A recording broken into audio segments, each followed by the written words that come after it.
Salam müəllimlər, hər vaxtınız xeyir olsun. Bugün öyrənəcəyimiz mövzu təlim formaları, təlim strategiyaları mövzusu olmuş olacaq. Mövzuya keçid almadan öncə qeyd edim ki, bizim mayın 1-dən sürət qruplarımızda dərslər artıq başlayır. Dərslərimizə qoşulmaq istəyən müəllimlərimiz aşağıda qeyd etdiyim nömrə ilə əlaqə saxlaya bilərsiniz. Və bilirəm ki, təlim formaları, təlim strategiyaları mövzusunda bir çoxlarınızın çətinliyi var. Ona görə də qeydlərinizi götürməyi unutmursunuz, diqqətlə bu izahı dinləyirsiniz. Deməli, müəllimlər, təlim formaları və təlim strategiyaları dedikdə nə nəzərdə tutulur? Təlim formaları və təlim strategiyaları bizim dərsimizin təşkilidir. Biz dərsimizi hansı formada, hansı üsullarla təşkil edəcəyimiz nəzərdə tutulur. Məsələn, mən dərsimdə fərdi işdən, qrupla işdən, kollektivlə işdən, cütlərlə işdən istifadə edirəmsə, bu təlim formasıdır. Və yaxud da mən dərsimdə müxtəlif üsullardan, 1-1, 3-2-1 üsulundan, əqli hücumdan, yəni beyin həmləsindən, debat üsulundan istifadə edirəmsə, bu da olacaq təlim strategiyaları, yəni iş üsulları olmuş olacaq. Və biz bugün öyrənəcəyik ki, təlim strategiyaları 3 qrupa bölünür. Birinci, analitik strategiya.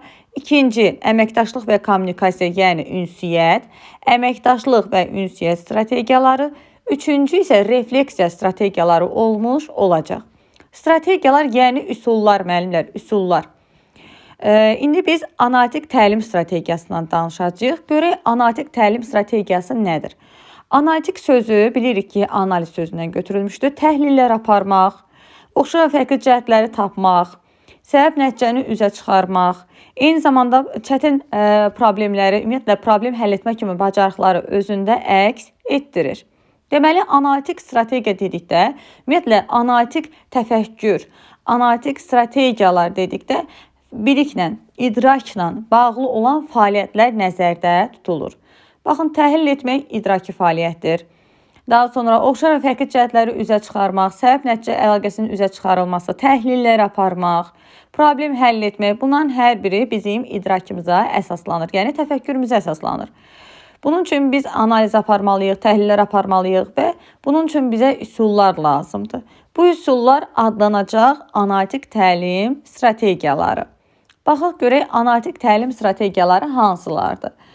Birinci gəlir Eyler-Venn diaqramı, sonra insident üzərində iş, qızıl dairə modeli, proqnozlaşdırma, əşyaların qeyri-adi istifadəsi, əşya və ya hadisələrə müxtəlif nöqteyi nəzərdən baxılması, SWOT analizi. SWOT analizi yeni üsuldur, müəllimlər. Diqqətli olaq, ətraflı şəkildə izahını təqdim edəcəm sizlərə.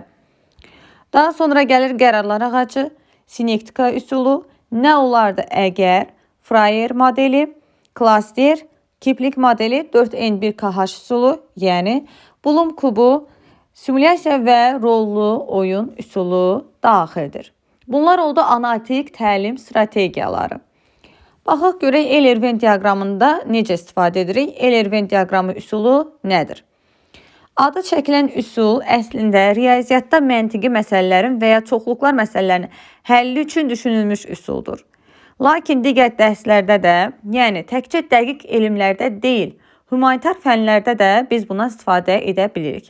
Məsələn, Azərbaycan dilində, ədəbiyyatda, tarixdə çox istifadə olunan bir üsuldur. Eyler-Venn diaqramı nə üçün istifadə edirik? Oxşar və ya fərqli cəhətləri müəyyənləşdirmək üçün. Deməli, açar sözümüz nə olacaq, müəllimlər? Açar sözümüz oxşar və fərqli cəhətləri müəyyənləşdirmək sözü olacaq. Deməli, oxşar və fərqli cəhətləri müəyyənləşdirmək üçün hansı üsuldan istifadə edirik? Eyler-Venn diaqramından istifadə edirik. Necə tətbiq edilir? Baxın, gördüyünüz kimi bax şəkildə də göstərilir.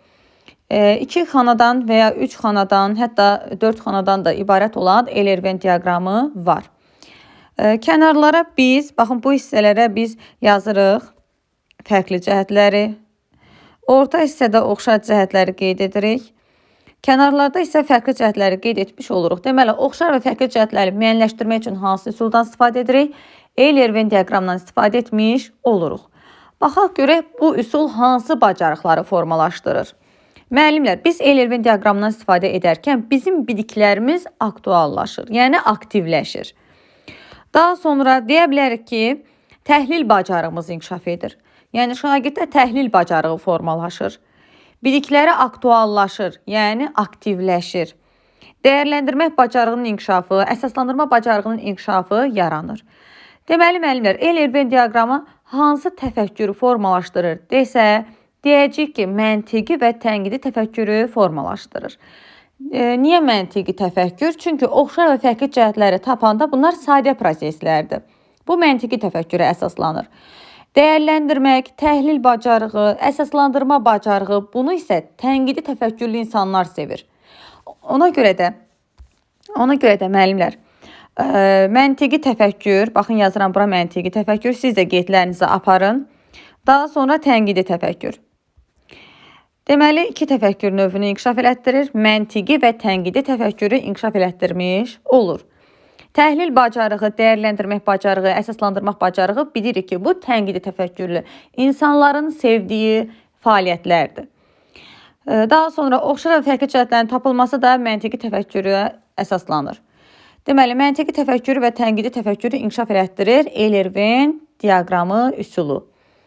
Daha sonra gəlir müəllimlər qızıl dairə üsulu.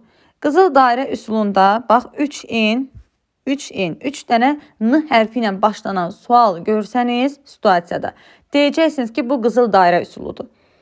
Baxaq görək hansı suallar, yəni 3 dənə N hərfi ilə başlanan suallar hansılardır? Niyə, necə və nə sualları? Situasiyada görsəniz ki, niyə, necə və nə sualları ilə bağlı bizə bir sual təqdim olunubdur. Yəni, situativ testlər təqdim olunubdur. Biz burada bilməliyik ki, qızıl dairə üsulundan istifadə olunubdur. Yəni, bizdən qızıl dairə üsulunu istəyir. Baxaq görək qızıl dairə üsulu ümumiyyətlə nədir? Müəllimlər, qızıl dairə üsulunu problem həll etmədə, dinləyib anlama, oxuyub anlama bacarığının formalaşdırılmasında, layihələrin hazırlanmasında istifadə edilən olduqca səmərəli təlim üsuludur. Deməli, hansı bacarıqları formalaşdırır? Problem həll etmə bacarığını, oxuyub anlama bacarığını, dinləyib anlama bacarığını, eyni zamanda hansı təfəkkürü formalaşdırır desə, tənqidi təfəkkürü formalaşdırır, yaradıcı təfəkkürü formalaşdırır, bəli müəllimlər, məntiqi təfəkkürü formalaşdırır, hər üç təfəkkür formasında formalaşdırır. Yəni, hər üç təfəkkürü də formalaşdırmış olur. Baxın müəllimlər, layihə işində deyir səmərəli üsuldur. Layihə işi varsa deməli yaradıcı təfəkkür var burada. Layihə işində istifadə olunur fikrinə əsasən deyə bilər ki, yaradıcı təfəkkürü inkişaf elətdirir. Oxuyub anlamadır, dinləyib anlamadır, problem həll etmə bacarığı, problem həll etmə hər üç təfəkkür növündə də var. Baxır biz bu problemi necə həll edirik? Sadə yollarla həll ediriksə məntiqi təfəkkürdür. Səmərəli və sistemli yolla həll ediriksə tənqidi təfəkkürdür. Yeni yollarla, fərqli yollarla həll ediriksə bu olacaq yaradıcı təfəkkür. Deməli, hər üç təfəkkür növünü də formalaşdırır. 3 dənə N hərfi ilə başlanan sual görürük. Oxuyub anlama, dinləyib anlama kimi bacarıqları formalaşdırır deyəndə hansı üsulu götürəcəyik? Qızıl dairə üsulunu götürmüş olacağıq. Bir daha nəzər salırıq şagirddə formalaşdırdığı bacarıqlara. Deməli, məntiqi təfəkkürü formalaşdırır. Daha sonra problem həll etmə, dinləyib anlama, tənqidi təfəkkür, oxuyub anlama, yaradıcı təfəkkür, əsas fikri müəyyənləşdirmə, informasiyanı qəbul etmə və ötürmə. Deməli, müəllimlər, hər üç təfəkkür formasını da, hər üç təfəkkür növünü də formalaşdırmış oldu. Deməli, hər üç təfəkkür növünü formalaşdıran üsul hansıdır? Qızıl dairə üsuludur. Məntiqi təfəkkürü, tənqidi təfəkkürü və yaradıcı təfəkkürü inkişaf elətdirir deyəcəyik. Daha sonra problem həll etmə, baxın tərifdə də var. Problem həll etmə bacarığıdır, dinləyib anlama bacarığıdır, oxuyub anlama bacarığıdır. Baxın, istifadə olunur. Deməli, müəllimlər, Eyler-Venn diaqramı ilə, daha doğrusu, deməli biz Eyler-Venn diaqramını dedik ki, məntiqi təfəkkürü və tənqidi təfəkkürü inkişaf elətdirir. Qızıl dairə üsulunda isə dedik ki, həm məntiqi, həm tənqidi, həm də yaradıcı təfəkkürü inkişaf elətdirmiş olur. Qızıl dairə ilə 4N1KH üsulu bir-birinə çox bənzəyir. Və qeyd edəcəyik ki, deməli 4N1KH üsulu da sual-cavab, ümumiyyətlə suallar texnikasıdır. İnformasiyanı toplamağa xidmət edir, məlumat toplamağa xidmət edir. Eyni zamanda tənqidi və yaradıcı təfəkkürü inkişaf elətdirir. Və burada müəllimlər, oxşar bacarıqlar var ki, bunları formalaşdırır. Həm qızıl dairə üsulunda problem həll etmədir, yaradıcı təfəkkürdür, tənqidi təfəkkürdür. Eyni zamanda oxuyub anlama, dinləyib anlama bacarıqlarını formalaşdırır və bununla yanaşı 4N1KH üsulu da dinləyib anlama, oxuyub anlama bacarığını, yaradıcı təfəkkürü, tənqidi təfəkkürü, problem həll etmə bacarıqlarını formalaşdırmış olur. Deməli, qızıl dairə üsulu, baxın müəllimlər, qızıl dairə üsulu hər üç təfəkkür növünü də formalaşdırmış olur. Və burada layihə adı var. Layihəyə əsasən deyə bilərik ki, yaradıcı təfəkkürü inkişaf elətdirir. Daha sonra bu üsul müəllimlər qrup şəklində keçirilir. Qrup şəklində keçirildiyi üçün burada ünsiyyətdir, əməkdaşlıq bacarıqları formalaşır. Həmçinin bu model ünsiyyət texnikası da adlanır. Deməli müəllimlər, unutmuruq, baxın, həmçinin bu model ünsiyyət texnikası adlanır. Çünki qrup şəklində həyata keçirilir. Qrup işi varsa orada birgə fəaliyyət var, ünsiyyət var, əməkdaşlıq var, komanda işinə hörmət var. Deməli, qrup şəklində keçirilir. 3N sualından istifadə olunur. 3 dənə N hərfi ilə başlanan sual, yəni niyə, necə, nə suallarından istifadə olunur. Problem həll etmə, oxuyub anlama, dinləyib anlama bacarıqlarını formalaşdırır. Eyni zamanda hər 3 təfəkkür növünü formalaşdırmış olur. Daha sonra gəlirik növbəti üsulumuza. Növbəti üsulumuz insident üzərində işdir müəllimlər. Insident üzərində iş. Biri var insert üsulu, bir də var insident üzərində iş. Insert üsulu ayrıdır. Insert üsuluna deyəcəyik ki, qeyd etmə sistemidir. Və eyni zamanda burada işarələrlə biliklər yoxlanılır. Yəni işarələr sistemi ilə biliklər yoxlanılır. Qeyd etmə sistemidir. Bu olacaq insert üsulu. Insident isə real həyat üzərindən götürülmüş problemlərdir ki, burada tətbiq edilir. Yəni bu bacarıqlar üzrə tətbiq edilir. Yəni müəllimlər, real həyatı hadisələr üzərində problem həll etmə bacarıqları tətbiq edilir. Burada hadisə, problem haradan götürülür? Yadımızda saxlayırıq. Real, baxın, real həyat hadisələrindən götürülmüş problemlər üzərində bacarıqlar formalaşır. Bu hansı üsuldur? İnsident üzərində iş üsuludur. Hansı bacarıqları formalaşdırır? Problem həll etmə. Çünki burada deyir ki, real həyat hadisələrindən götürülmüş problemlər üzərindən tətbiq olunur. Deməli, burada problem həll etmə bacarığı formalaşacaq. Məntiqi və tənqidi təfəkkür formalaşacaq. Qiymətləndirmə, fikir ifadə etmə, əsaslandırma, nəticə çıxarma kimi bacarıqlar formalaşmış olacaq. Müəllimlər, qiymətləndirmədir, əsaslandırmadır, nəticə çıxarmadır.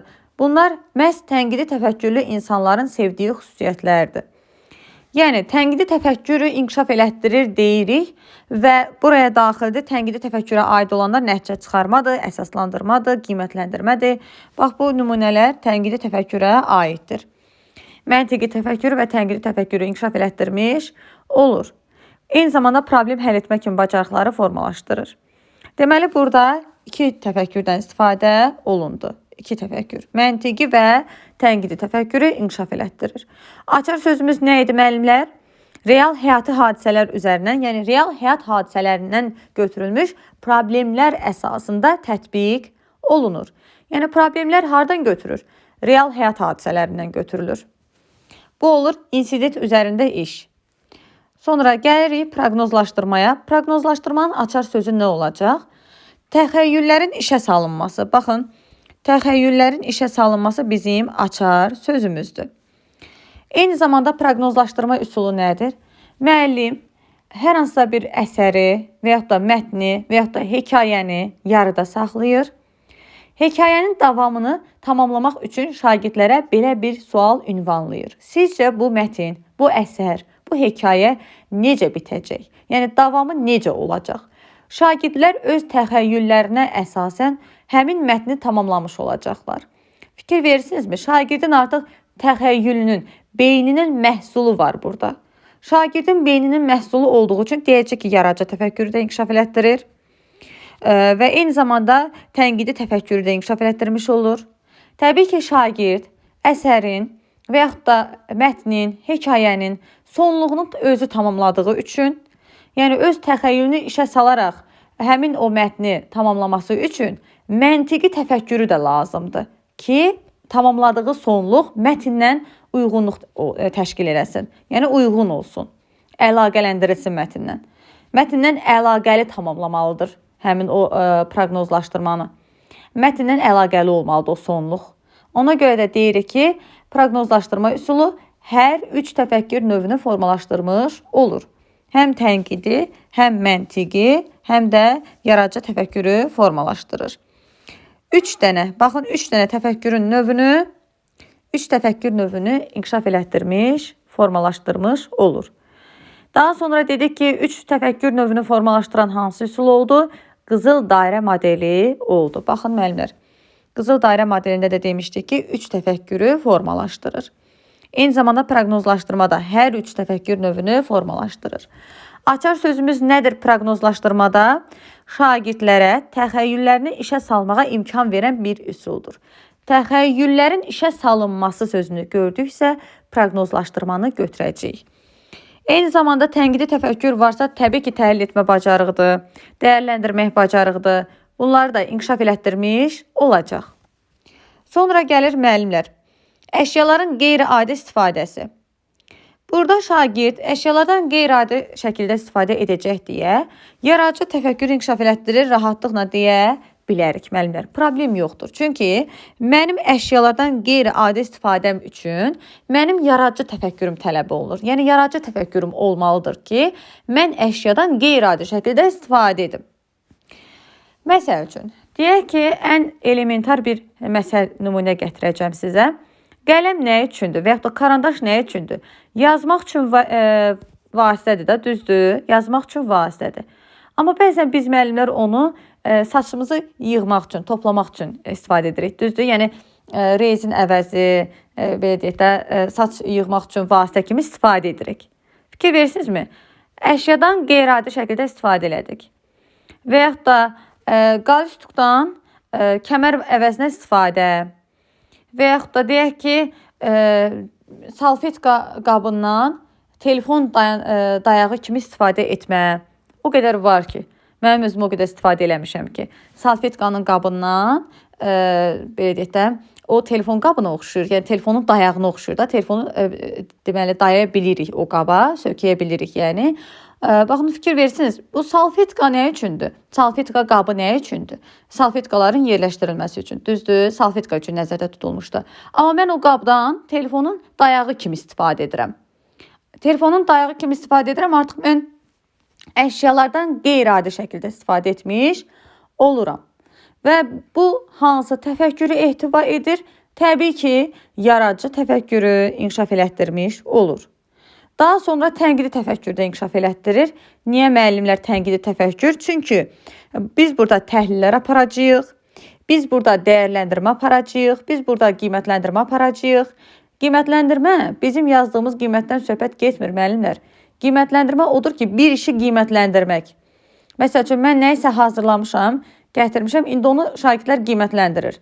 Və yaxud da deyək ki, bir dənə kitab yazmışam, öz kitabımı çap elətdirmişəm.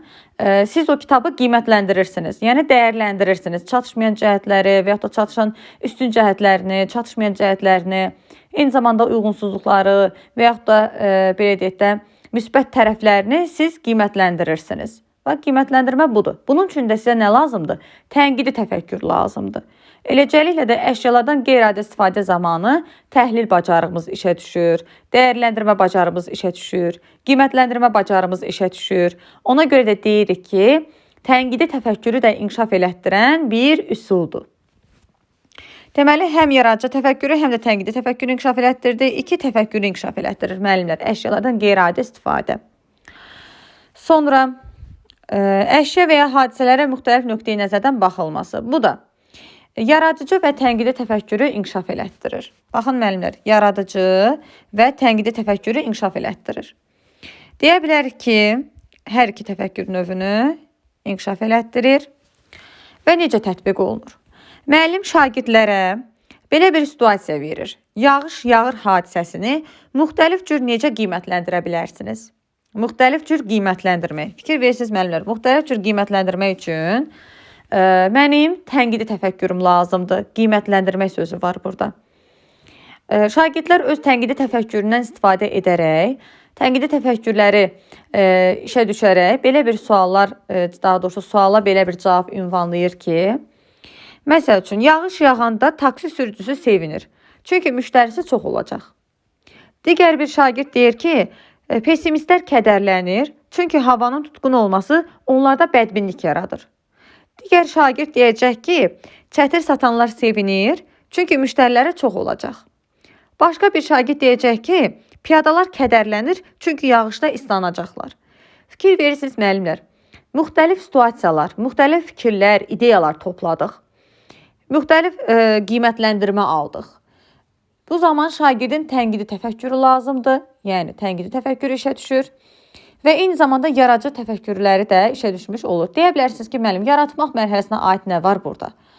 Müəllimlər, yaradıcı təfəkkürə aid belədir ki, şagirdlər ideyalar, yeni fikirlər irəli sürəcək. Şərt o deyil ki, mən nəyisə hazırlayım.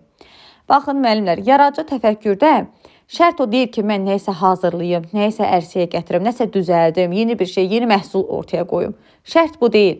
Mən yeni təkliflər irəli sürürəmsə, problemi yeni həll yolları ilə həll edirəmsə, yeni həll yolları təklif edirəmsə, yeni ideyalar irəli sürürəmsə, yeni ideyalar, fikirlər, yeni həll yolları, baxın, bunların özü də yaradıcı təfəkkürdür. Fikir verirsiniz, burada yeni ideyalar görürük biz burada. Hər kəsin öz yanaşmasını görürük. Deməli, bu yaradıcı təfəkkürü də inkişaf etdirmiş olan bir üsuldur. Deməli, əşyalara və ya hadisələrə müxtəlif nöqteyi nəzərdən baxılması üsulu hansı təfəkkürü formalaşdırır? Həm yaradıcı təfəkkürü, həm də tənqidi təfəkkürü formalaşdırmış olur. Müəllim şagirdlərə müxtəlif situasiya verir, problemli bir situasiya verir. Şagirdlər orada öz fikirlərini söyləyirlər. Məsəl üçün, deyir, yağış yağır hadisəsini müxtəlif cür qiymətləndirin. Şagirdlər də müxtəlif cür fikirlər, ideyalar səsləndirmiş olur. Bu da olur, əşya və hadisələrə müxtəlif nöqteyi nəzərdən baxılması üsulu. Hansı bacarıqları formalaşdırır bəs? Təhlil etmək bacarığını bilirsiniz, niyə müəllimlər? Çünki tənqidi təfəkkürü formalaşdırırsa bu üsul. Tənqidi təfəkkürlü insanlar nəyi sevir? Təhlil etməyi sevir. Sonra vəziyyəti qiymətləndirməyi, vəziyyəti dəyərləndirməyi sevir. Ümumiyyətlə dəyərləndirməyi sevir. Həm də məntiqi təfəkkürü, tənqidi təfəkkürü inkişaf etdirmiş olur. Sonra müəllimlər, növbəti gəlir SWOT analizi. Müəllimlər, SWOT analizi belədir ki, bu yeni bir üsuldur, diqqətli olaq. Burada şagird, ümumiyyətlə SWOT analizi üsulu analiz texnikasıdır. Burada şagird zəif cəhətləri, müsbət cəhətləri, imkanları və riskləri müəyyənləşdirir. Yəni, bu üsul vasitəsilə şagird zəif cəhətləri, güclü cəhətləri, müsbət tərəfləri, mənfi tərəfləri, ümumiyyətlə imkanları və riskləri müəyyənləşdirmiş olur. Açar sözlərimiz hansılar olacaq? Zəif cəhətlər, güclü cəhətlər, eyni zamanda imkanlar və riskləri müəyyənləşdirir. Analiz üsuludur. Baxın, adından göründüyü kimi SWOT analizi. Analiz üsuludur. Və burada şagird, baxın, qeyd olunur ki, SWOT analizi şagirdlərə mövzunu müxtəlif tərəflərdən araşdırmağı öyrədir. Bu bacarığı da hansı təfəkkürlü insanlar sevir, müəllimlər? Təbii ki, tənqidi təfəkkürlü insanlar sevir araşdırmağı, mənfi və müsbət tərəfləri tapmağı, riskləri, imkanları üzə çıxarmağı, müəyyənləşdirməyi hansı təfəkkürlü insanlar sevir? Təbii ki, bunu tənqidi təfəkkürlü insanlar sevir. Ona görə də SWOT analizi üsulu hansı təfəkkürü inkişaf etdirir desə, tənqidi təfəkkürü də götürəcəyik. Və burada qeyd olunur ki, şagirdlər mövzunu müxtəlif tərəflərdən araşdırır. Onlar müsbət və mənfi cəhətləri müqayisə edir, daxili və xarici təsirləri ayırd etməyə bacarır. Deməli, müəllimlər, burada qeyd olunur ki, mövzunu müxtəlif tərəflərdən araşdırır. Deməli, onlar müsbət, mənfi cəhətləri müqayisə etməyi, daxili və xarici təsirləri ayırd etməyi bacarırlar. Ən çox hansı təlim modelinə uyğundur? Aktiv, layihə əsaslı, problem əsaslı öyrənmədə daha səmərəli üsuldur. Yəni, burada layihə əsaslı öyrənmə varsa müəllimlər, Deməli, şagirdlərin həm də yaradıcı təfəkkürünü inkişaf elətdirəcək. Çünki layihə əsaslı öyrənmə deyirsə, yaradıcı təfəkkür bizə lazım olacaq. Ona görə də SWOT analizi həm yaradıcı təfəkkürü, həm də tənqidi təfəkkürü inkişaf elətdirir deyəcəyik. Sonra baxın müəllimlər, burada şəkli verilibdir. Güclü cəhətlər, zəif cəhətlər, sonra imkanlar, risklər. Müəllimlər, bu fikir verirsiniz, güclü və zəif cəhətlər yazılıb burada. Bu üsuldan şagird öz strategiyasında da istifadə edə bilər. Yəni, metakognitiv bacarıqları inkişaf elətdirmək üçün də bu üsuldan istifadə edə bilər. Baxın müəllimlər, buraya yazıram metakognitiv bacarıqlar. Məsəl üçün, düşə bilər ki, düşmə ehtimalı var ki, metakognitiv bacarıqları inkişaf elətdirən üsul hansı üsuldur? Yazıram bura, metakognitiv. Siz də qeydlərinizi aparın müəllimlər. Deməli, metakognitiv üsul. Gerisini də siz tamamlayarsınız. Bərabərdə SWOT analizi.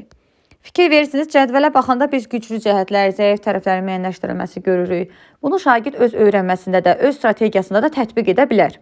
Özünün güclü tərəflərini, zəif cəhətlərini tətbiq edə bilər, üzə çıxara bilər, analiz edə bilər SWOT analizinin vasitəsilə. Deməli, müəllimlər, formalaşdırdığı bacarıqlar hansı olacaq? Tənqidi təfəkkür və yaradıcı təfəkkür, eyni zamanda öz strategiyasını müəyyənləşdirmək bacarığı, öz öyrənməsini, belə deyək də, baxın, burada qeyd olunur, öz öyrənmə prosesini dərk etmə bacarığı, fikir verirsiniz, müəllimlər, öz öyrənmə nə deməkdir? Öz öyrənmə prosesi metakognitiv bacarıq tələb edir də, metakognitiv bacarıqdır. Ona görə metakognitiv bacarıqları formalaşdırır, rahatlıqla deyə bilərsiniz.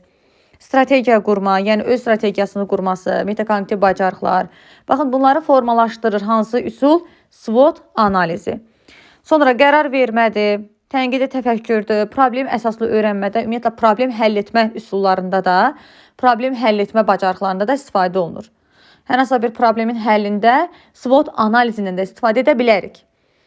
Deməli, qərar vermədir, analiz, sintez. Analiz, sintez bilirsiniz ki, özü analiz etmək, təhlil etmək, sintez etmək. Bunların hər biri analiz tələb edən, yəni analitik təfəkkür tələb edən bir strategiyalardır. Ona görə də deyirik ki, SWOT analizi analitik strategiyaya daxil üsullardır. Sonra risklərin qiymətləndirilməsi, problemlərə sistemli yanaşma. Baxın, problemlərə sistemli yanaşma. Çünki problem həll etmə var axı. Problemin həllində də istifadə edə bilərik axı bu SWOT analizini. Düzdürmü? Risklərin qiymətləndirilməsi, bax burada özü yazıbdır. Baxın, elə bunu yadınızda saxlayın, göz yaddaşı edin bu çərçivəni. Deyir, risklər və təhlükələr, imkanlar. Deməli, risklərin dəyərləndirilməsidir, risklərin qiymətləndirilməsidir, fikri əsaslandırmaqdır, səbəb-nəticə əlaqəsinin qurulmasıdır.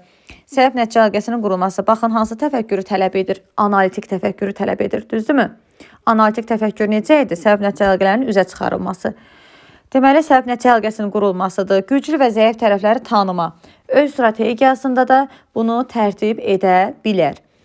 Güclü və zəif tərəflərini tanıma, eyni zamanda öz öyrənmə prosesini dərk etmə, strategiya qurma metakognitiv bacarıqlara aiddir. Deməli, metakognitiv bacarıqları inkişaf elətdirən üsul hansıdır desəm, qeyd edəcəksiniz ki, SWOT analizidir. Bax, bu sual sizə imtahanda da düşmə ehtimalı var. Sonra müəllimlər, gəlirik növbəti üsulumuz qərarlar ağacı. Baxın müəllimlər, bu qərarlar ağacı ilə sinektika üsulu ikisi də problemin həllinə yönəlik üsullardır. Deməli, ikisində də bir problem var. Amma qərarlar ağacında problem necə həll olunacaq? Baxın müəllimlər, qeyd olunur ki, problem həll etmə zamanı şagirdlərdən tələb olunan bacarıqlardan biri də qərar qəbul etməkdir ki, verilmiş üsulla bu bacarığı onlarda inkişaf elətdirmək mümkündür. Deməli, qərarlar ağacı, baxın, qərarların qəbul edilməsi bacarığını formalaşdırır. Qərar qəbul etmək bacarığı şagird üçün ən vacib bacarıqlardan biridir. Bəli, müasir dövrümüzdə qərar qəbul etmək bacarığı lazımlı bir bacarıqdır. Bunu şagirdlərə öyrətməliyik. Bunun üçün qərarlar ağacı üsulumuz var bizim. Bunlardan istifadə etməliyik. Üsul tətbiq edilərkən şagirdə problemin həlli üçün yollar təklif edilməsi tapşırılır. Təklif olunan həll yolları üçün, baxın, təklif olunan hər hansı bir ümumiyyətlə təklif yollarının müsbət və mənfi tərəfləri təhlil edilir. Ən səmərəli həll yolu seçilir. Burada beyin həmləsi və müzakirə texnikalarından istifadə edilir. Deməli, açar sözlərimiz hansılardır? Deməli, şagirdə problemli bir situasiya təqdim edilir.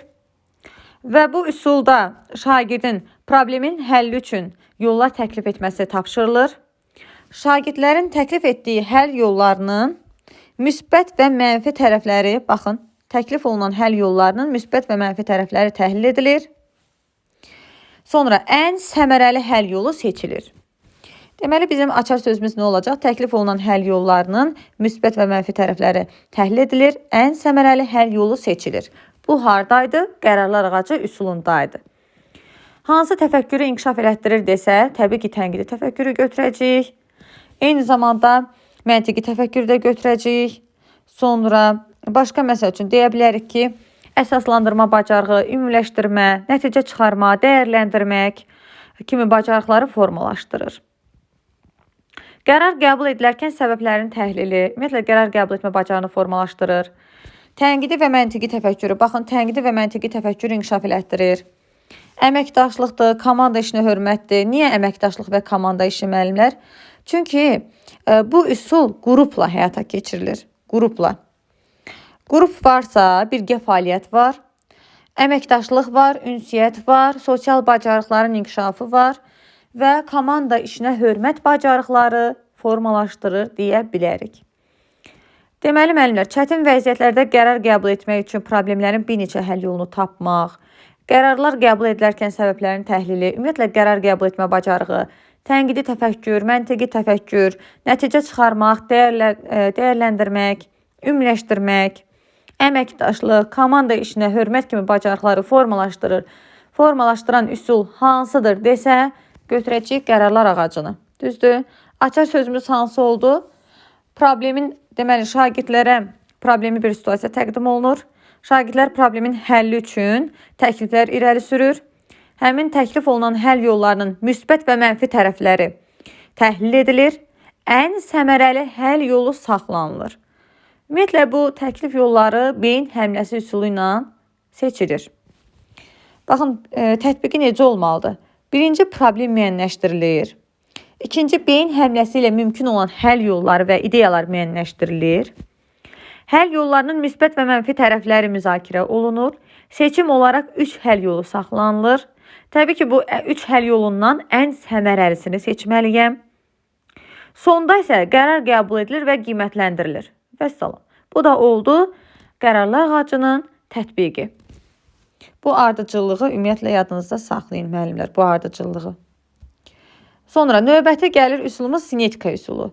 Müəllimlər, sinetika üsulu da problemin həllinə yönəlmiş bir üsuldur. Qədim Yunan dilində müxtəlif cinsli elementlərin birləşməsi mənasını verir. Deməli, açar söz kimi yadımızda saxlamalıyıq nəyi?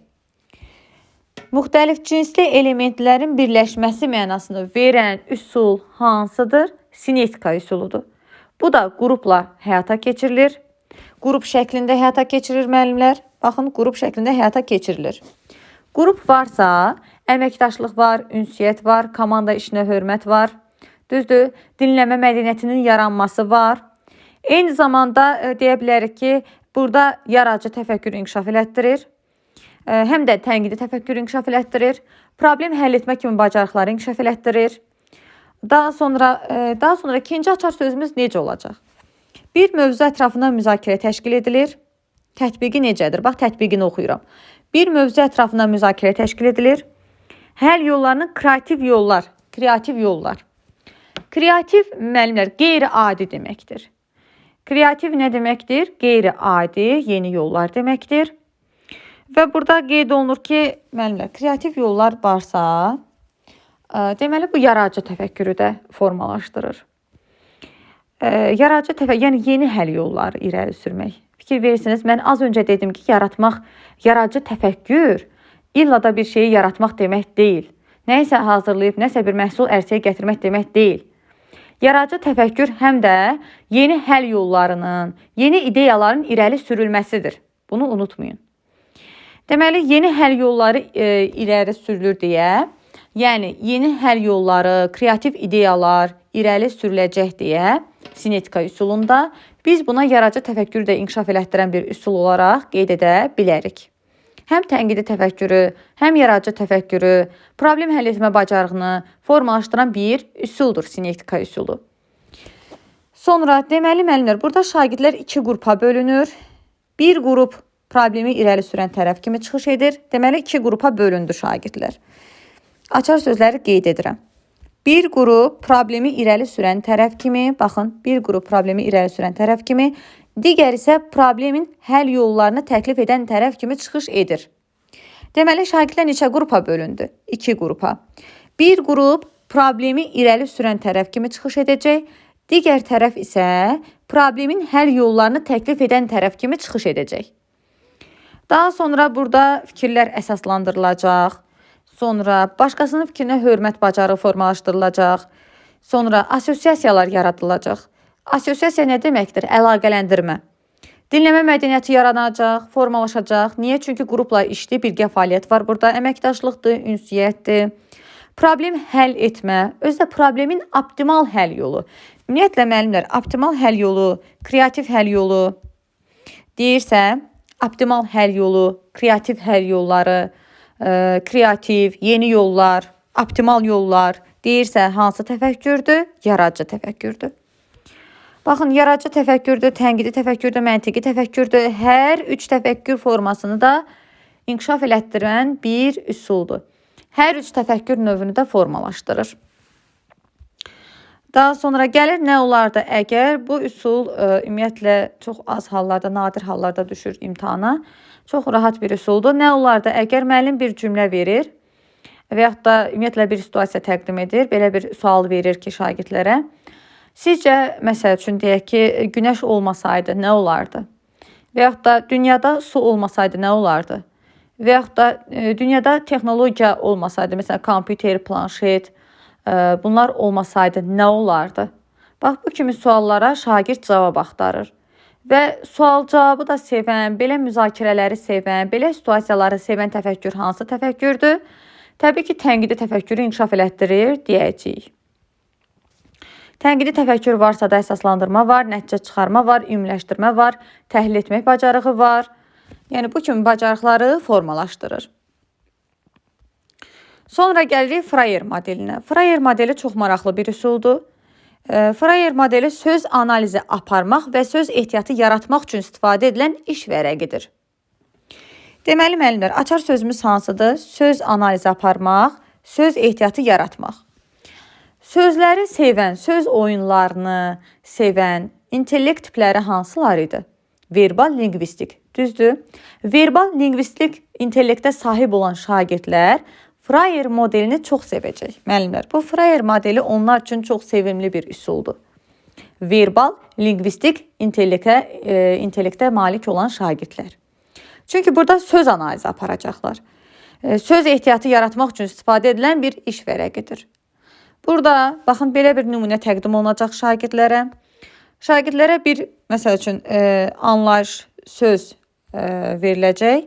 Şagirdlər bu sözün tərifini, cümlədə işlədilməsini, nümunələr, qeyri-nümunələr, baxın, sözü elə bil analiz eləyəcək şagird. Ona görə deyir ki, söz analizi üsuludur. Sözə aid nümunələr, qeyri-nümunələr, tərifini, sözün tərifini verəcək. Baxın, tərifini vermək, vacib xüsusiyyətlərini qeyd etmək, nümunələr, qeyri-nümunələr Frayer modelinə daxildir. İkinci bir açar sözümüz necə olacaq? Müəllimlər, nümunələr və qeyri-nümunələr deyəndə artıq bilmək olur ki, söhbət Frayer modelindən gedir. Deməli, hansı bacarığı formalaşdırır? Hansı bacarıqları formalaşdırır? Bunlara baxaq müəllimlər. Əvvəlki biliklə yeni bilik əlaqələndirmək. Çünki o sözün sinonimini, antonimini, o sözü cümlədə işlədəndə, o sözün tərifini verəndə əvvəlki bilikləri işə düşür şagirdin. Ona görə də deyirik, əvvəlki biliklərlə yeni bilikləri əlaqələndirmək. Təhlil etmək, məntiqi təfəkkür, əməkdaşlıq cütlərlə olduqda fərdi şəkildə də ola bilər müəllimlər. Frayer modeli fərdi şəkildə də ola bilər. Cütlərlə olduqda təbii ki, əməkdaşlıqdır. Qrupla birgə olduqda əməkdaşlığı inkişaf elətdirir. Məntiqi təfəkkür inkişaf elətdirir. Əlbəttə ki, çünki sadə proseslərdir bu. Tərifini yada salmaqdır. Eyni zamanda nümunələr göstərməkdir, nümunələr gətirməkdir. Bu sadə proseslər olduğu üçün məntiqi təfəkkürü ehtiva edir. Və təhlil etmək bacarığı var burada. Müəllimlər, deyə bilərik ki, həm tənqidi, həm də məntiqi təfəkkürü inkişaf elətdirir. İki təfəkkürü inkişaf elətdirmiş olacaq. Həm məntiqi, həm də tənqidi təfəkkürü. Əvvəlki biliklə yeni biliyi əlaqələndirmək Təbii ki, bu olacaq Frayer modeli. Ümumiyyətlə, buna diqqətli olmaq lazımdır müəllimlər. Baxın, burada birinci söz ki var, əvvəlki birliklə yeni birin əlaqələndirilməsi. Bax, bu Frayer modelində də var. BB üsulunda da var. 3-2-1-də də var. Diqqətli olmaq lazımdır. Daha sonra deyə bilər ki, klaster üsulunda da var. Ona görə diqqətli olmaq lazımdır. Sonra müəllimlər, digər üsulumuz gəlir bizim klaster üsulumuz. Klaster üsuluna keçməzdən öncə mən burada qeyd aparmaq istəyirəm. Yadınızda saxlayın, klaster üsulu deduktiv. Baxın, yazıram bura. Deduktiv düşünməni ehtiva edir. Deduktiv. Niyə deduktiv? Çünki klaster şaxələndirmə deməkdir. Fikir verirsinizmi müəllimlər cədvələ? Bir anlayış yazılır. Anlayış, yəni ümumi bir anlayış yazılır. Daha sonra şagird həmin anlayışa uyğun nümunələr deyəcək. Məsəl üçün, deyək ki, yazıram ora vətən haqqında əsərlər. Klasterin mərkəzinə yazıram vətən haqqında əsərlər. Şagird vətən haqqında olan əsərlərin adlarını nümunələr gətirib sadalayacaq. Məsəl üçün, klasterin birinə yazacağım, deyək ki, azadlıq hekayəsi və yaxud da birinə yazacağım, məsəl üçün, müharibə illəri poeması. Baxın, bunlar nümunədir. Bax, yazdıqlarımın hər biri xanalara yazdığım nümunələrdir. Mərkəzə yazdığım anlayışdır. Deməli, mən birinci ümumi anlayışı yazdım.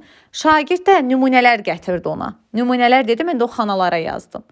Deməli, ümumi anlayışdan xüsusi nümunəyə doğru getdik. Xüsusi nümunəyə doğru getdik. Ümumi anlayışdan xüsusi nümunəyə doğru gediləndə demişdim ki, bu nədir? Deduktiv düşünmədir. Düzdür? Deduktiv düşünmə. Bir daha təkrar edirəm. Klasterdə necədir? Klaster şaxələndirmə deməkdir. Klasterin mərkəzinə ümumi bir anlayış ifadə edən söz yazılır. Məsəl üçün, vətən haqqında poemalar və yaxud da vətən mövzusunda olan əsərlər. Baxın, bu görsüz ümumidir. Şagird buna uyğun, deyək ki, bu verilən ümumi anlayışa uyğun nümunələr deyəcək. Məsəl üçün, müəllim, Hüseyn Cavidin var, deməli, Hüseyn Cavidin var vətən haqqında olan bir əsəri, şeirinin adını deyəcək. Var müəllim, məsəl üçün, deyək ki, digər Mir Cəlalın var vətən haqqında olan hekayəsi, onun adını deyəcək. Məsələn, Azad hekayəsi. Yazıram bura, məsələn, Azad hekayəsi. Fikir versiniz, nümunələr gətirdim. Ümumi anlayışı mən yazdım. Klasterin mərkəzinə ümumi anlayışı mən yazıram. Vətən haqqında, deyək ki, əsərlər. Şagird də ona uyğun nümunələr deyəcək mənə.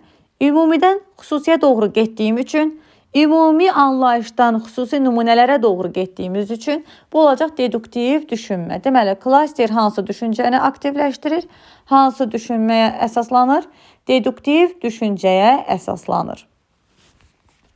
Hansı bacarığı formalaşdırır? Deyəndə deyəcək ki, biliklərin sistemləşdirilməsindən birinci başlayacaq. Çünki biliklərin sistemləşdirmək düşür. Testlərdə ən çox görəcəksiniz biliklərin sistemləşdirmək sözünü. Deməli, bilikləri sistemləşdirir. Fikirləri lakonik ifadə etmək bacarığı formalaşdırır. Müəllimlər, fikirləri lakonik ifadə etmə bu Sinkveyndə də var. Biz bunu Sinkveyndə də görəcəyik. Sinkveyn nədir? Beşlik. 5 dənə anlayış söz əsasında biz lakonik şəkildə fikrimizi ifadə edəcəyik. Deməli, fikirləri lakonik şəkildə ifadə etmə bacarığını formalaşdırır. 1. Klaster, 2. Sinkveyn. Bilikləri sistemləşdirmək aiddir klaster üsuluna. Sonra ümumiləşdirmə aparmaqdır. Anlayışlar, ideyalar arasında əlaqəni müəyyənləşdirməkdir. Verilmiş əsas anlayışa, bax, əsas anlayışa, klasterin mərkəzinə yazdığımız ümumi əsas anlayışa aid bacardıqları qədər söz assosiasiyaları yaratmaqdır.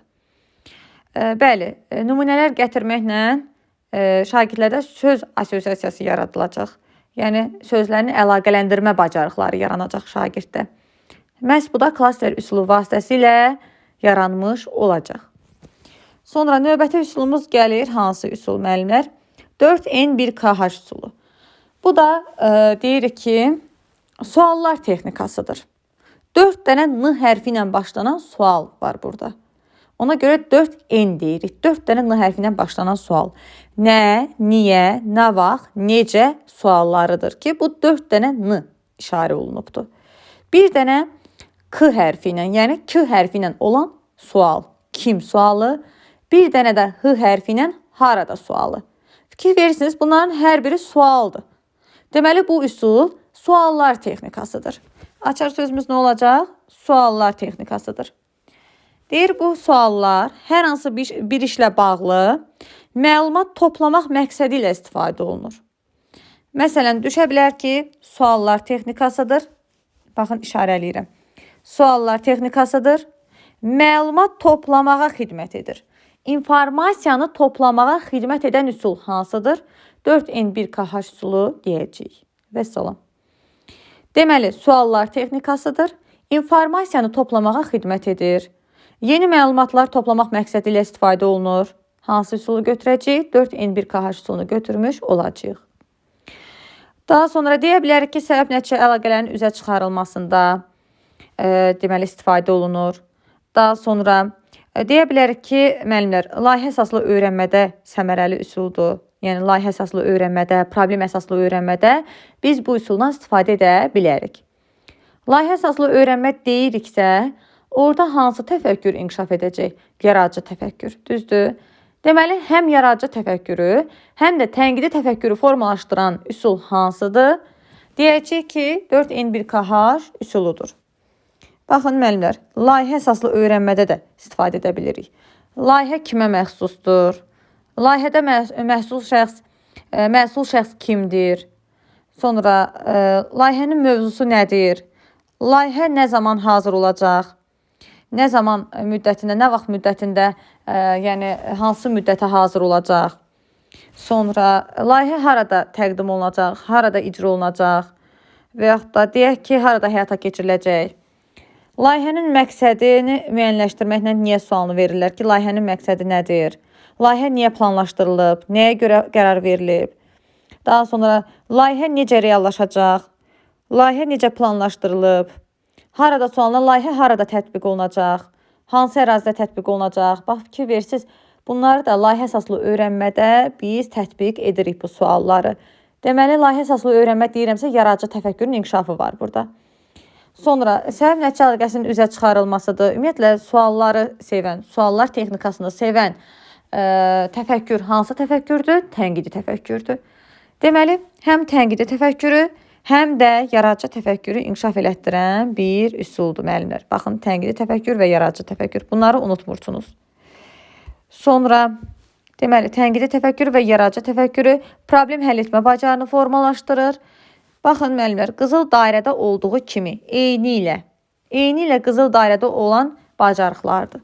Oxuyub anlama bacarığı, dinləyib anlama bacarığı, sonra tənqidi təfəkkürün inkişafı, problem həll etmə bacarığı, yaradıcı təfəkkürün inkişafı.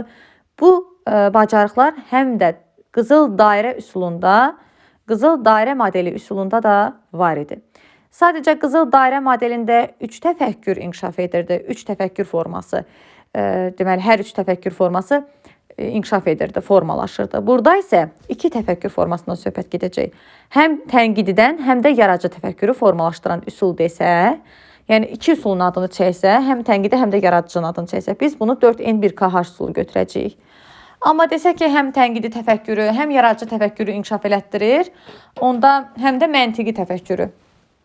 Yəni, hər 3 təfəkkür növünü inkişaf elətdirir desə, qızıl dairə modeli üsulunu götürmüş olacağıq.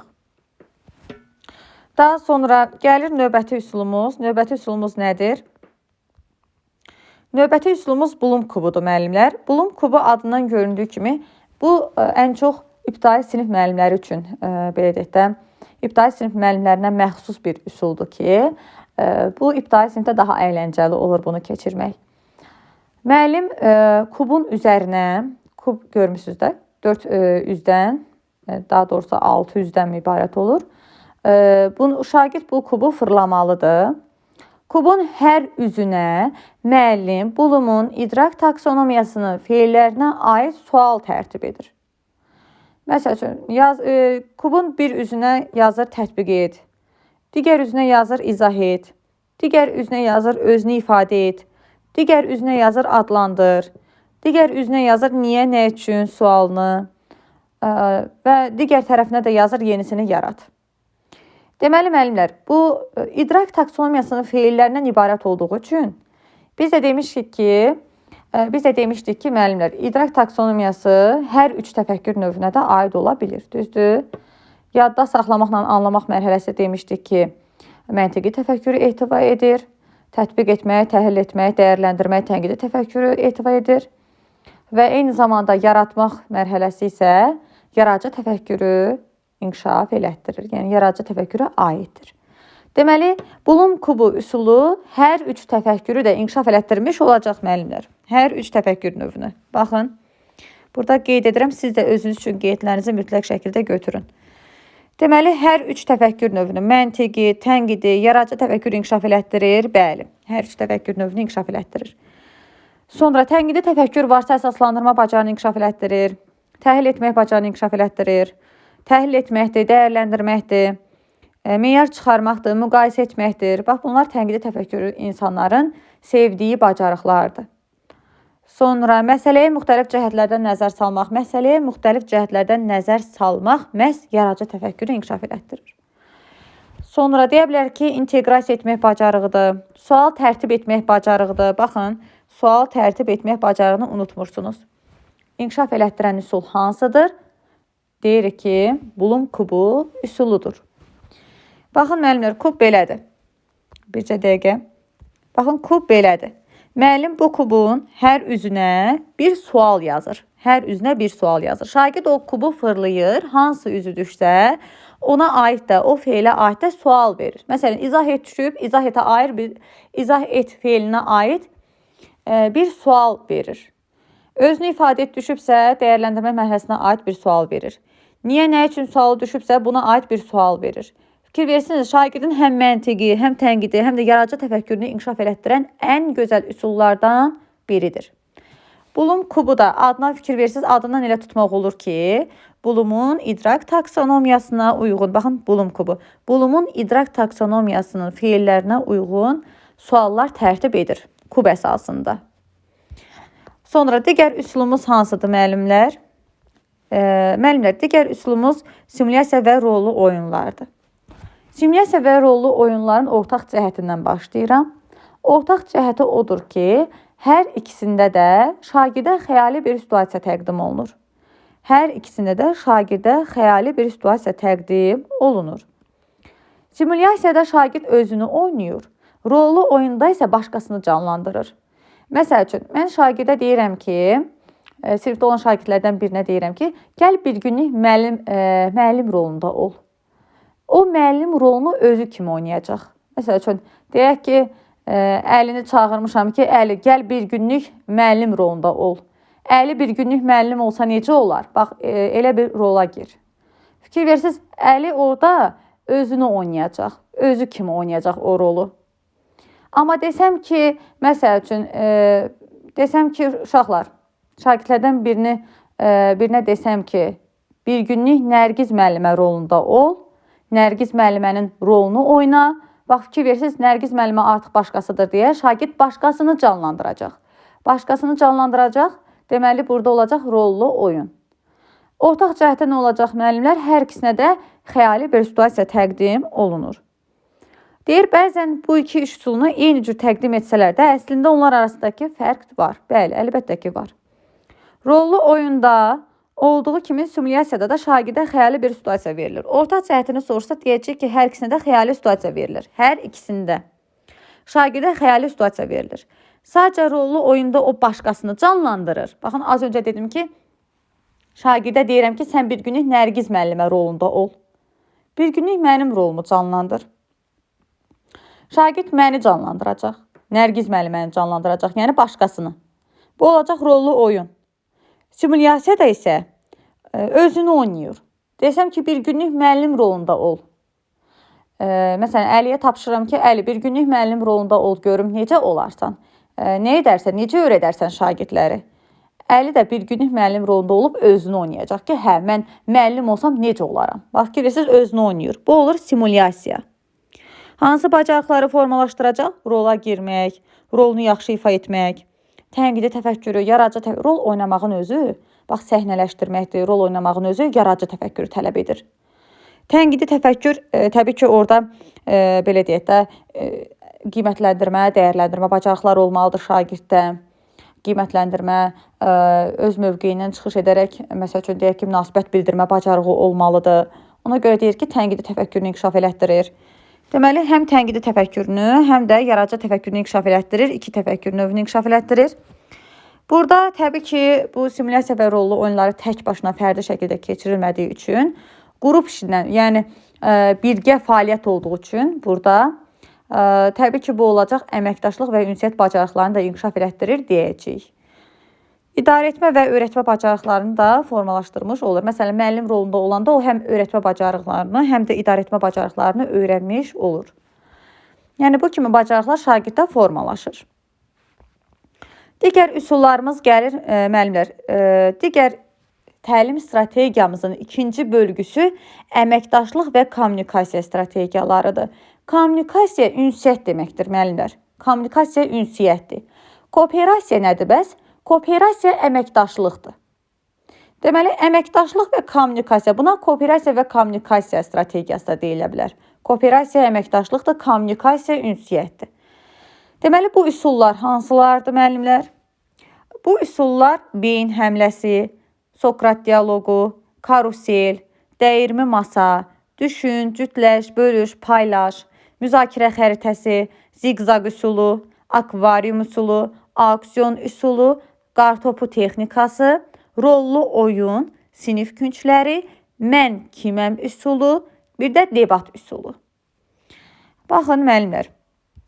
Deyə bilərsiniz ki, müəllim, debat üsulu dediyi axı həm analitik strategiyada var, həm də əməkdaşlıq kommunikasiya. Əlbəttə ki, debat üsulunda bizim həm idraki fəaliyyətimiz lazımdır, həm də debat üsulunda ümumiyyətlə debatda iştirakımız üçün əməkdaşlıq, ünsiyyət bacarıqlarımız lazımdır. Qrup şəklində həyata keçirilir ona görə.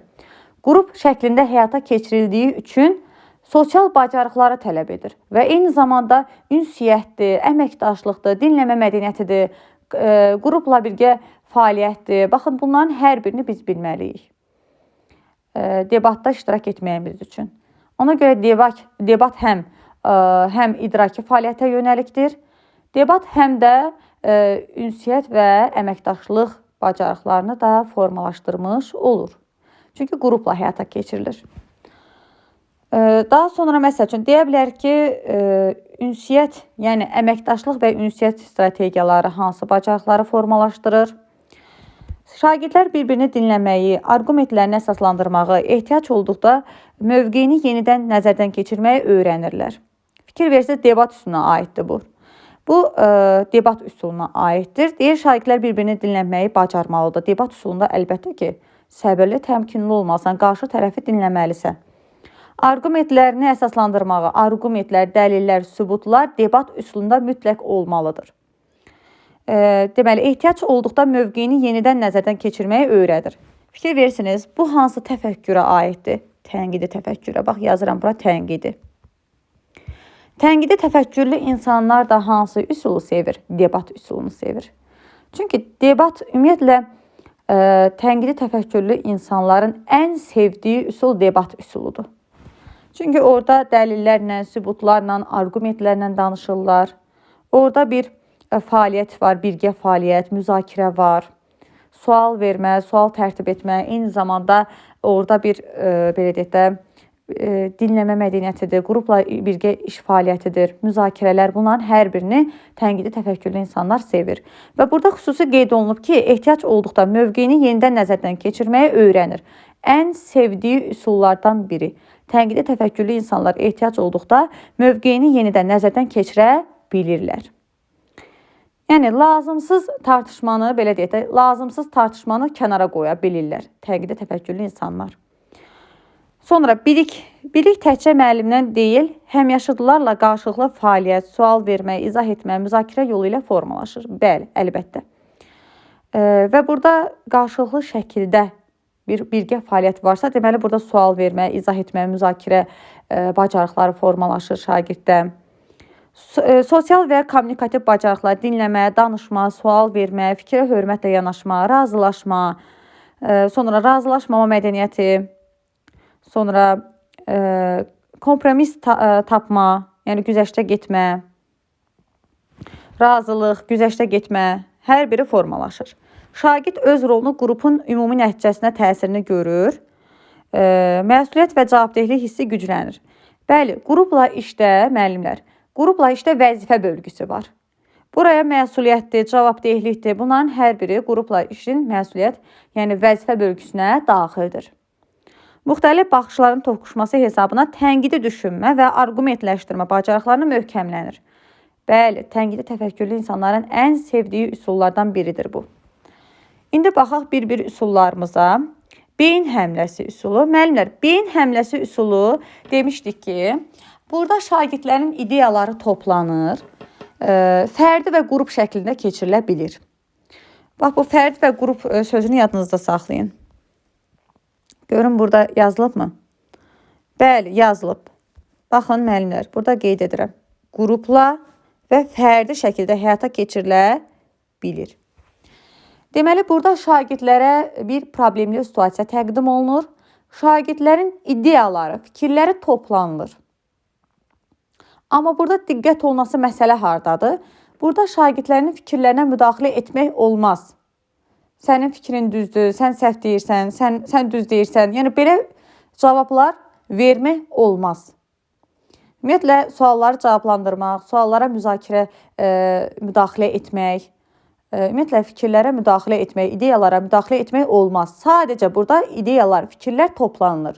Burada şagirdlərin problem həll etmə bacarıqları formalaşır, ideyaları, təfəkkürləri formalaşır, tənqidi təfəkkürləri formalaşır, məntiqi təfəkkürləri formalaşır, yaradıcı təfəkkürləri formalaşır. Baxın, məntiqi, tənqidi, yaradıcı təfəkkürü, yəni hər üç təfəkkür forması formalaşır. Hansı üsulda? Beyin həmləsi üsulunda, müəllimlər. Şəxsi ifadə tərzlərini istiqamətləndirmək, müstəqil düşüncəni inkişaf elətdirmək, eyni zamanda qərar qəbul etmək, fikirlərini bölüşmək, ideyalarını səsləndirmək bacarığı formalaşmış olur. Dedik ki, həm qrupla, həm də fərdi şəkildə keçirilə bilər. Sonra növbəti üsulumuz gəlir Sokrat dialoqu. Sokrat dialoqu belədir ki, müəllimlər, burada sual-cavaba əsaslanan strategiyadır. Sual-cavaba əsaslanan strategiyadır. Sokrat dialoqunda sual verilir, sualın cavabından yeni sual çıxarılır. Məsələn, deyirəm ki, Azərbaycanın paytaxtı haradır? Deyir, Bakı. Məsəl üçün, mən indi Bakıya aid bir, Bakı harada yerləşir? Məsələn, deyir ki, Xəzərin sahilində. Və deyirəm ki, məsəl üçün də başlayıram coğrafiyadan aid, Xəzərə aid, yəni Xəzər dənizinə aid bir sual verməyə. Fikir verirsiniz, sualın cavabından yeni sual çıxardıram. Bu Sokrat dialoqudur. Sual-cavaba əsaslanan strategiyadır. Sualın cavabından yeni sualın çıxarılmasıdır. Hansı bacarıqları formalaşdırır desək, deməli, müəllimlər, hansı bacarıqları formalaşdırır deyəndə deyəcək ki, tənqidi təfəkkürü formalaşdırır, məntiqi təfəkkürü formalaşdırır. Çünki sual-cavabı sevən üsul hansı üsuldur, müəllimlər? Hansı təfəkkürdür sual-cavabı sevən, müzakirələri sevən, birgə fəaliyyəti sevən, arqumentləri, dəlilləri, sübutları sevən, təbii ki, tənqidi təfəkkürdür, düzdür. Sual-cavabdırsa, burada sual-cavab strategiyasıdır Sokrat dialoqu. Bunu sevən təbii ki, tənqidi təfəkkür olacaq. Suallara cavablandırma, sadə proseslər, bunlar məntiqi təfəkkürdə inkişaf elətdirir. Eyni zamanda burada məsəl üçün deyə bilərik ki, qrup şəklində keçirildiyi üçün fərdi şəkildə də keçirilə bilər, qrup şəklində də keçirilə bilər. Qrup şəklində olduqda əməkdaşlıq, ünsiyyət bacarıqlarını formalaşdırmış olur. Bir-birini dinləmə mədəniyyəti formalaşmış olur. Sonra ikinci gəlir müəllimlər, növbəti, karusel. Karusel üsulu necədir? Karusel üsulunu yadda saxlamağın açar sözü nə olacaq? Birgə öyrənmə və yoldaş qiymətləndirməni təmin edir. Açar sözümüz hansıdır? Birgə öyrənməni və yoldaş qiymətləndirməni təmin edir. Necə tətbiq olunur? Burada şagirdlər qruplara bölünür. Baxın, qrupla iş var. Fərdi şəkildə keçirilmir. Yadınızda saxlayırsınız. Karusel üsulu fərdi şəkildə keçirilmir. Qrupla həyata keçirilir. Qrup varsa burada dinləmə olacaq. Burada komanda işinə hörmət olacaq. Burada ünsiyyət olacaq. Əməkdaşlıq bacarıqları formalaşacaq. Və deyirik ki, burada şagirdlər qruplara bölünür. Müəllim şagirdlərə tapşırıq verir. Hər qrup tərəfindən tapşırıqlar deməli, hər qrup tərəfindən yerinə yetirildikdən sonra iş vərəqləri bir-bir növbəli şəkildə ötürülür. Karusel formasında, yəni dairəvi formada bir-birinə ötürülür həmin iş vərəqləri. Bu da karusel üsulu adlanır. Ehtiyac olarsa həmin iş vərəqlərinə düzəlişlər aparmaq, şagirdlər əlavələr edirlər, düzəlişlər aparırlar. Deməli, şagirdlər dairəvi formada düzülürlər, karusel formasında. Tapşırıqlar yerinə yetirildikdən sonra iş vərəqləri növbəli şəkildə bir-birlərinə ötürürlər. Bu da olacaq karusel üsulunun tətbiqi. Karusel üsulunun açar sözü nə idi? Birgə öyrənməni və yoldaş qiymətləndirməni təmin edir. Hansı bacarıqları formalaşdırır bəs? Məntiqi, tənqidi təfəkkürü formalaşdırmış olur. Baxın müəllimlər, yadımıza saxlayırıq məntiqi təfəkkür və tənqidi təfəkkür. 2 dənə təfəkkür növünü formalaşdırır. Eyni zamanda qrupla iş olduğuna görə dedim ki, qrup varsa birgə fəaliyyət var, ünsiyyətdir, əməkdaşlıqdır, qarşılıqlı əlaqə, ümumiləşdirmə və dəyərləndirmə bacarıqlarını formalaşdırmış olacaq. Sonra gəlir dəyirmi masa. Bu, beyin həmləsinin bir növüdür. Baxın, desək ki, beyin həmləsinin bir növüdür. Beyin həmləsində olduğu kimi burada da müxtəlif fikirlər toplanılır. İzahat, dəyərləndirmə, suallara cavab verilmir. Bunu desə, siz götürəcəksiniz dəyirmi masanı. Bax, dəyirmi masa yazıram. Bərabərdir beyin həmləsi. Aha, beyin həmləsi. Deməli, beyin həmləsi üsulunun bir növüdür. Beyin həmləsində olduğu kimi burada yalnız ideyalar toplanılır, fikirlər toplanılır. Ancaq fikirlərə müdaxilə olmaz. İzah istəmək olmaz. Suallara cavab vermək olmaz. Açar sözümüzdə bax budur müəllimlər. Sonra formalaşdırdığı bacarıqlar hansılardır? Tənqidi təfəkkürdür, təbii ki. Çünki müzakirələrdir, ideyalardır. Bunların hər biri tənqidi təfəkkürün şəxslərin sevdiyi bir xüsusiyyətdir. Əməkdaşlıqdır, çünki qrupla keçirildikdə, yəni qrup şəklində keçirildikdə, təbii ki, əməkdaşlıqdır, ünsiyyət bacarığıdır, dinləmə bacarığıdır. Tənqidi təfəkkürü inkişaf elətdirdiyi üçün burada nəticə çıxarmaqdır, fikir ifadə etmək bacarığıdır. Bunların hər birini formalaşdırmış olur. Növbəti gəlir düşün, cütləş, bölüş, paylaş üsulu. Özündə bir neçə fəaliyyəti birləşdirən strategiyadır. Bura fərdi, cütlər, qrup və bütün siniflə iş formaları daxildir. Bu baxımdan bu strategiya həm introvert, həm də ekstravert şagirdlərin, yəni ekstravert şəxsiyyətə malik şagirdlər üçün də səmərəli öyrənmə mühiti yaradır. Yəni desək ki, həm introvertlər üçün, həm də ekstravertlər üçün səmərəli, sevdiyi bir üsul hansıdır? Deməli, introvertlərlə ekstrovertlərin sevdiyi üsul hansıdır? İntrovertlər üçün də, eyni zamanda ekstravertlər üçün də səmərəli öyrənmə mühiti yaradır deyən üsul. Yəni, desək ki, introvertlər üçün, ekstravertlər üçün səmərəli öyrənmə mühiti yaradan üsul hansıdır? Düşün, cütləş, bölüş, paylaş üsulunu götürəcəksiniz. Burada bir neçə fəaliyyəti özündə birləşdirir deyəndə, fərdi, cütlər, siniflə, kollektiv, qrupla, bunların adını çəkən kimi biləcəksiniz ki, düşün, cütləş, bölüş, paylaş üsulundan söhbət gedir. Düşün deyirsə fərdi şəkildə düşünəcək. Baxın, adından göründüyü kimi, elə adına baxan kimi də tuta bilərsiniz. Adına baxanda elə görünür ki, düşün deyirsə, şagird fərdi şəkildə düşünəcək. Cütləş deyirsə, cütlərdən istifadə olunacaq. Bölüş deyirsə, qrup olacaq. Paylaş deyirsə, bütün sinif olacaq, kollektiv olacaq. Hansı bacarıqları formalaşdırır desə müəllimlər? Burada müzakirə var. Burada fikir ifadə etmə bacarığı var. Burada bütün siniflər, qrupla fəaliyyət var. Əməkdaşlıqdır, ünsiyyət bacarığıdır, dinləmə mədəniyyətidir. Dinləmə bacarığını formalaşdırır, tənqidi təfəkkürü formalaşdırır. Müzakirələri sevən üsul hansı üsuldur? Daha doğrusu, hansı təfəkkürdür müzakirələri sevən? Birgə fəaliyyəti sevən. Deməli, təfəkkür hansı təfəkkürdür? Tənqidi təfəkkürdür. Deməli, tənqidi təfəkkürü inkişaf elətdirir desə, bəli. Deyəcək ki, doğrudur. Sonra müəllimlər, növbəti üsulumuz müzakirə xəritəsidir. Burada müzakirə xəritəsinin açar sözlərini deyəcəm. Deyir, müəyyən edilmiş mövzu, məsələ və ya problem ətrafında informasiyaların, təəssüratların, tənqidin və təkliflərin qarşılıqlı fikir mübadiləsidir. Deməli, açar sözümüz nə olacaq, müəllimlər? Mən dedikcə siz də qeyd edin. Bax, asan sözləri deyirəm. Qarşılıqlı fikir mübadiləsi sözünü görəndə deyəcək ki, bu nədir? Müzakirə xəritəsi üsuludur. Qarşılıqlı fikir mübadiləsi sözünü gördüksə, müzakirə xəritəsidir. Sonra, müzakirə xəritəsi şagirdə şəxsi konseptual anlayışını qurmağa, ideyalarını əsaslandırmağa, müzakirəni stimullaşdırmağa kömək edir. Baxın, müəllimlər, Şəxsi konseptual anlayış sözünü görsək, deyəcəyik ki, hansı üsuldan söhbət gedir? Təbii ki, müzakirə xəritəsindən. Deməli, birinci açar sözümüz qarşılıqlı fikir mübadiləsidir. İkinci açar sözümüz isə şəxsi konseptual anlayış sözüdür. Şəxsi konseptual anlayış və qarşılıqlı fikir mübadiləsi yaradan üsul hansıdır? Müzakirə xəritəsi. Yaxşı, bəs hansı bacarığı formalaşdırır? Proqnozlaşdırma bacarıqdır, təhlil etmədə ümumiyyətlə tənqidi təfəkkürü formalaşdırır, məntiqi təfəkkürü formalaşdırır. Tənqidi təfəkkür deyir isə, burada nəticə çıxarmadır, ümumiləşdirməkdir, əsaslandırma bacarığıdır. Bax, bunların hər biri, təhlil etmə bacarığıdır, bunların hər biri olmalıdır. Çünki tənqidi təfəkkürlü insanlar bunları sevirlər. Proqnozlaşdırmadır, fikir ifadə etmə, şifahi nitq bacarıqları, dinləmə mədəniyyəti, çünki qrupla birgə həyata keçirilir. Birgə fəaliyyətdir burada, qrupladır. Ona görə deyir ki, dinləmə mədəniyyətidir, əməkdaşlıqdır, ünsiyyətdir, bu kimi bacarıqları formalaşdırır. Bəs necə tətbiq olunur? Şagirdlərə geniş spektrli sual verilir, cavablar və fərziyyələr dinlənilir. Üçüncü, deyilənlər üçün izah və əsaslandırma istənilir. Dördüncü, alternativ fikir və ideyalara sövq edilir. Beşinci, fikirləri əsas mövzuya yönəldən sual verilir.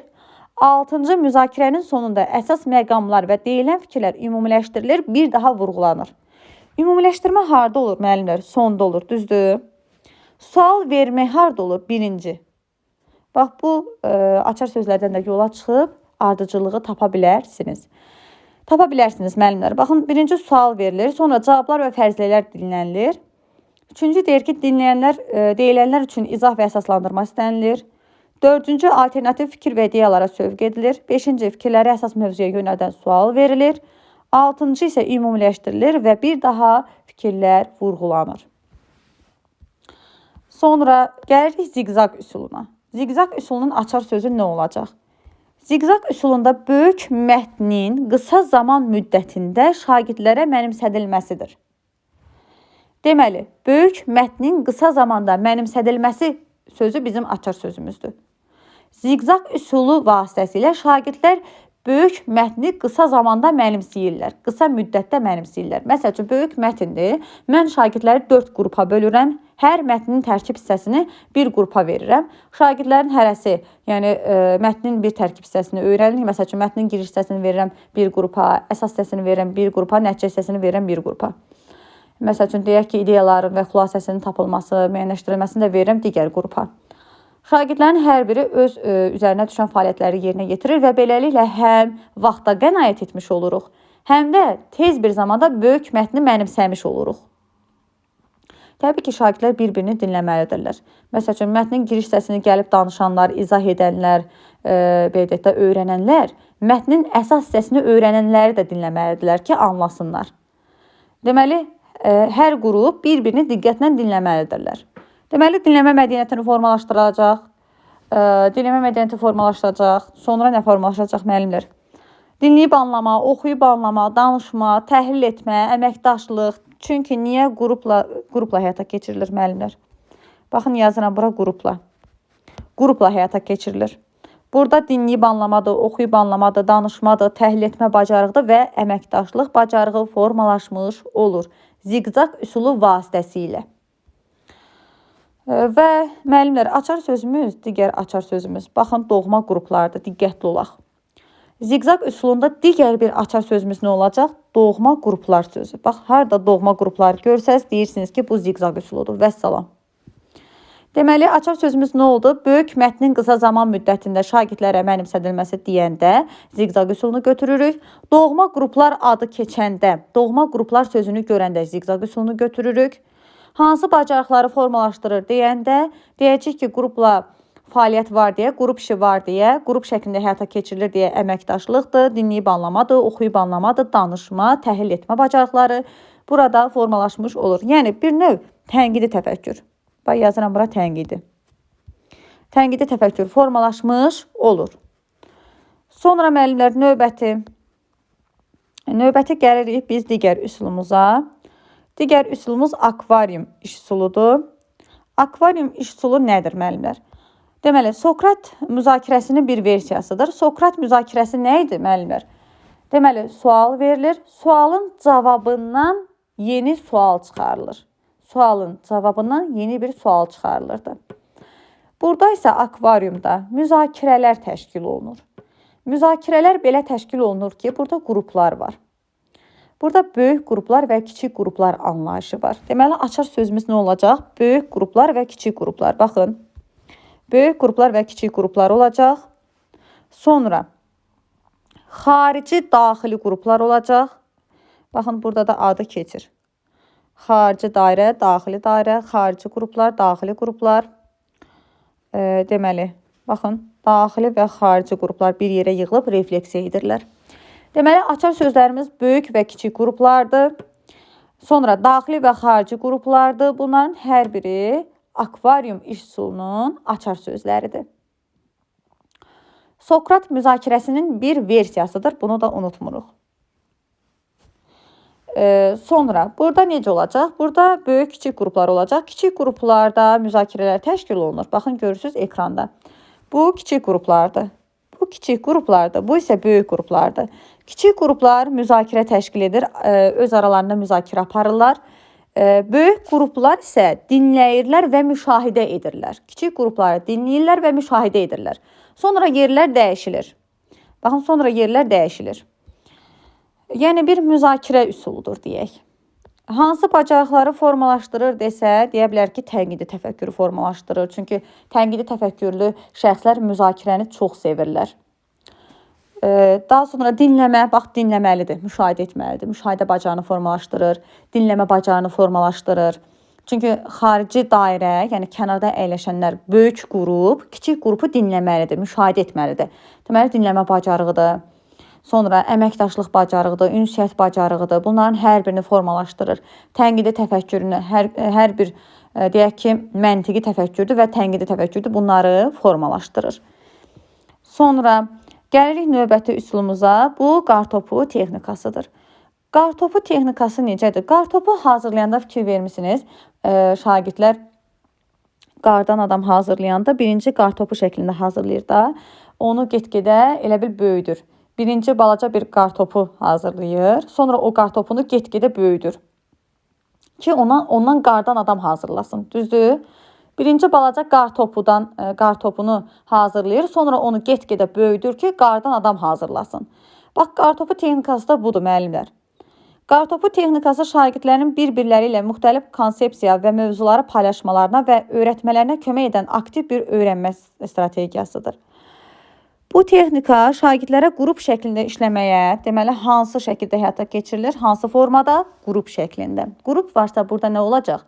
Əməkdaşlıq, ünsiyyət, dinləmə, müzakirə, fikirlərin bölüşdürülməsi, düzdürmü? Bu bacarıqlar formalaşdırılmış olacaq.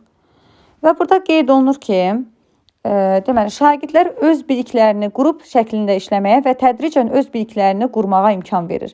Şagirdlər bu fəaliyyətə sualları cavablandıran və ya fikirlərini bölüşən fərdlər kimi başlayırlar. Daha sonra fəaliyyətin sonuna qədər bir neçə dəqiqədən bir qrup ölçüsü 2 dəfə artıraraq getdikcə daha geniş söhbət qrupları yaradır. Burada düşün, cütləş, paylaş texnikasından istifadə olunur. Baxın, müəllimlər, bəzən bu qartopu texnikasını deməli, düşün, cütləş, bölüş, paylaş üsulu ilə səhv salırlar. Diqqətli olmaq lazımdır. Qrup şəklində həyata keçirilir. Eyni zamanda şagirdlər birinci suallara cavab verir, fikirlərini fərdi şəkildə ifadə edirlər, suallara cavab verirlər. Daha sonra get-gedə qrup ölçüsü 2 dəfə artır. Baxın, açar sözümüz budur, diqqətli olaq. Qrup ölçüsü get-gedə böyüyür, 2 dəfə artaraq geniş söhbət qrupu yaranır. Açar sözümüz budur. Deməli, müəllimlər, qrup şəklində həyata keçirilir. Burada şagirdlərin bir-birləri ilə müxtəlif konsepsiyalar və mövzuları paylaşmalarını öyrətmələrinə kömək edən bir üsuldur. Burada şagirdlər qrup şəklində həyata keçirilir. Şagirdlər burada birinci suala özləri fərdi şəkildə cavab verir. Daha sonra qrup ölçüsü deməli, bir neçə dəqiqədən sonra, bir neçə dəqiqədən bir getdikcə qrupun ölçüsü 2 dəfə artaraq genişlənir və geniş bir söhbət qrupuna çevrilir. Bax, açar sözlərimiz budur. Yadınızda saxlayın. Sonra ekran görüntüsü də edə bilərsiniz. Müəllimlər, qeydlərinizi də apara bilərsiniz. Sonra digər hansı bacarıqları formalaşdırır? Təbii ki, qrupla iş varsa, müəllimlər, qrupla iş varsa əməkdaşlıq var, ünsiyyət var, dinləmə bacarığı var, qruplaşdırma, ümumiləşdirmə, tənqidi və məntiqi təfəkkürü inkişaf elətdirmiş olur. Yaradıcı təfəkkürü inkişaf elətdirir deyə bilərik? Xeyr. Çünki burada yeni bir fikir, ideyalar səsləndirmir.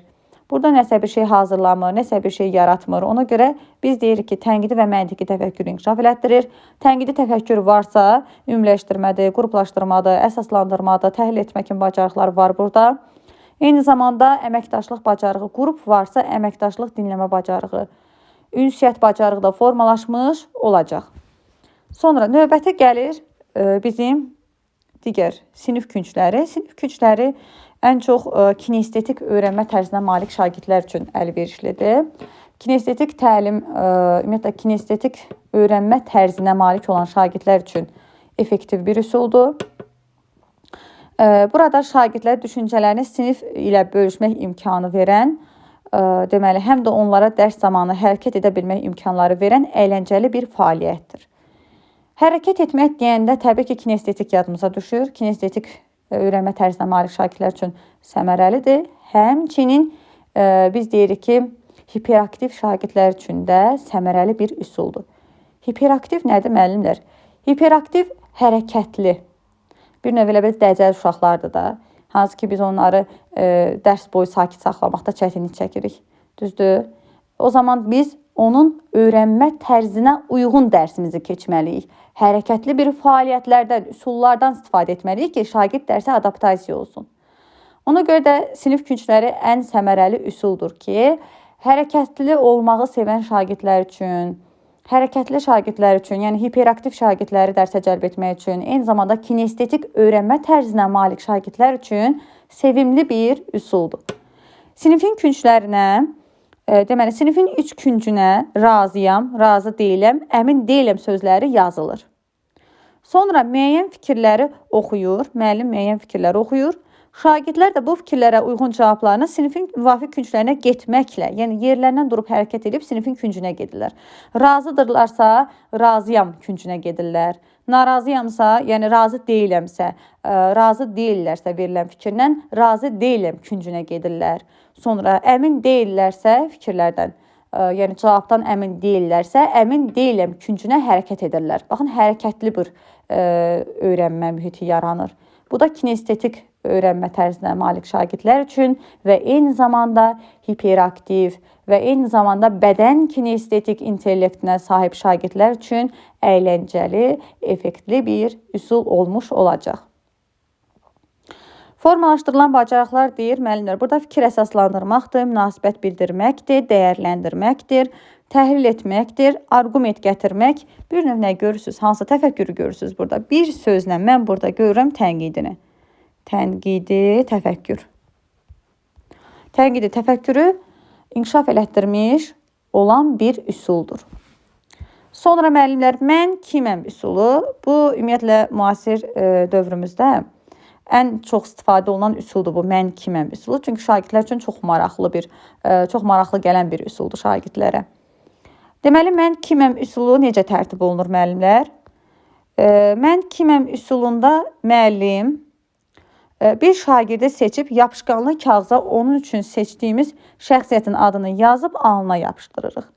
Bu şagird həmin adamın kim olduğunu tapmaq üçün digər şagirdlərə mən mənfi qəhrəmanam, mənim kəşfim var, mən şairəm, mən fizikəm, mən müsbət obrazam kimi hə, yox cavabları deməli alan suallar verir. Burada şagird eyni zamanda sual vermək bacarığı formalaşır şagirddə. Köhnə və yeni biliklər arasında əlaqəni müəyyənləşdirmək bacarığı yaranır şagirddə. Köhnə və yeni biliklər arasında əlaqə yaratmaq hardaydı müəllimlər? Bir də Freyer modelində, bir də klaster üsulunda, eyni zamanda biz bunu bir də gördük mən kiməm üsulunda. Deməli, şagird alnına bir obrazın adını yapışdırır. Nizami Gəncəvi, məsəl üçün. Şagird sual verir sinif yoldaşlarına, yerdə əyləşən yoldaşlarına sual verir ki, mən şairəm, mən yazıçıyam, mən musiqiçiyəm, Bununla şagird hə, yox cavabları alaraq təxmin edir cavabları və alnına yazılan adı müəyyənləşdirmiş olur. Şagirdlərin, yəni yerdə yoldaşlarının verdiyi cavablara əsasən şagird o həmin adı tapır. Bu da mən kiməm üsuludur.